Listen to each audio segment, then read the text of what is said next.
Capítulo 5. Acerca de un viaje y de una casa sin recuerdos. Iris jamás había visto tanto verde en su vida. La calzada sobre la que viajaba el carro era estrecha. Apenas tenía la capacidad para contener los vehículos que pasaban en ambos sentidos. Muy pocos. En realidad, la carretera se desplegaba como un abanico, ordenadamente, con curvas leves, alternadas con largas rectas. Pero bastaba que la mirada abandonara la carretera para ver pasar los árboles frondosos del bosque. Y, de repente, no tenías conciencia de estar en un carro que transitaba sobre un tapete de cemento. Te olvidabas de ser un cuerpo ajeno de la naturaleza.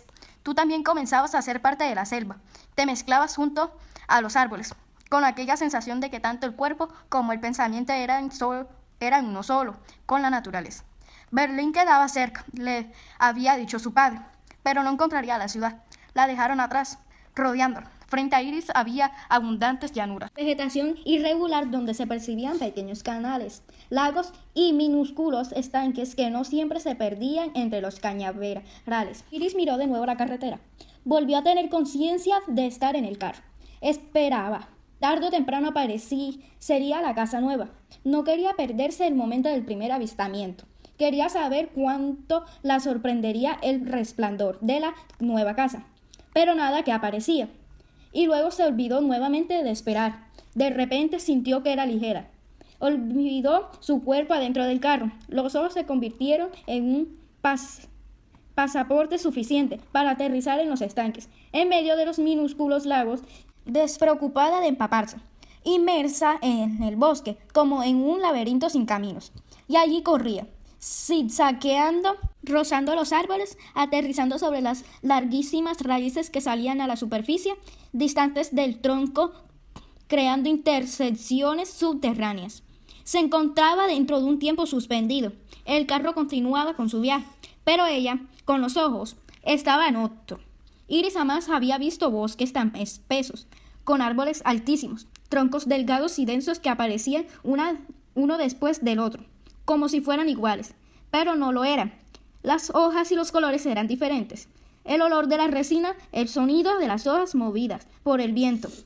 Todo era diferente. En su mirada, los árboles se transformaban en impenetrables guardianes de la vegetación. Iris descubría que allá adentro, junto al mundo visible, había otro, escondido, impenetrable ante los ojos. Soñó que lo miraba desde arriba. Si antes estaba dentro y corría en la espesura del bosque, ahora se elevaba sobre él, como un pájaro que volaba sobre el borde de las ramas y las hojas que trepaban hacia el cielo. ¿Qué hubiera visto si hubiera tenido alas? ¿Cuál era el mundo que escondía la tierra debajo de las raíces de los árboles? ¿Cuáles eran los animales que cavaban sin parar debajo del pasto para construir casas perfectas? Nada era inmóvil en la naturaleza. Le decía siempre Elga, hay un mundo perfecto. Iris le contaba a su institutriz y ella quedaba un poco decepcionada, porque no era el de los seres humanos. Elga entendía el mundo de la naturaleza. Iris aterrizó de nuevo en el bosque, con los ojos abiertos. Era más especial estar adentro que volar sobre este. Estar y respirar el olor de las hojas, de las flores, de la resina, de la tierra. Era un juego increíble en el que exploraba el mundo hecho de pasto, agua, raíces y arbustos que saltaban hacia adentro, habitándolo, en un instante infinito de revelación. Y luego terminó. La casa grande, blanca, con pequeños escalones en el centro, apareció en el horizonte. Aquella parecía otra visión, porque alrededor de la vivienda, más allá de la cerca, seguían apareciendo los árboles, los bosques, las llanuras y los estanques. Pero ahí estaban. Ella, la casa, era real y la estaba esperando. Aquí estábamos, Iris. ¿Te gusta?, le preguntó el padre, mirándola fijamente. Luego su mirada, que a duras penas contenía el orgullo, se dirigió a la madre. Ambas, sin embargo, callaban, negándole el agrado de su aprobación. Sí, ¿por qué? ¿Cómo se podía decir simplemente sí o no? Estaba claro que no sabía cómo vivirían allí. ¿Cómo se hace para decir me gusta cuando todavía no lo conoces?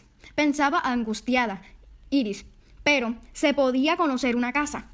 No era una persona que uno pudiese encontrarse para hablar o para discutir, hasta para hacer las paces. ¿Cómo podía encariñarse uno con una casa? No lo sabía.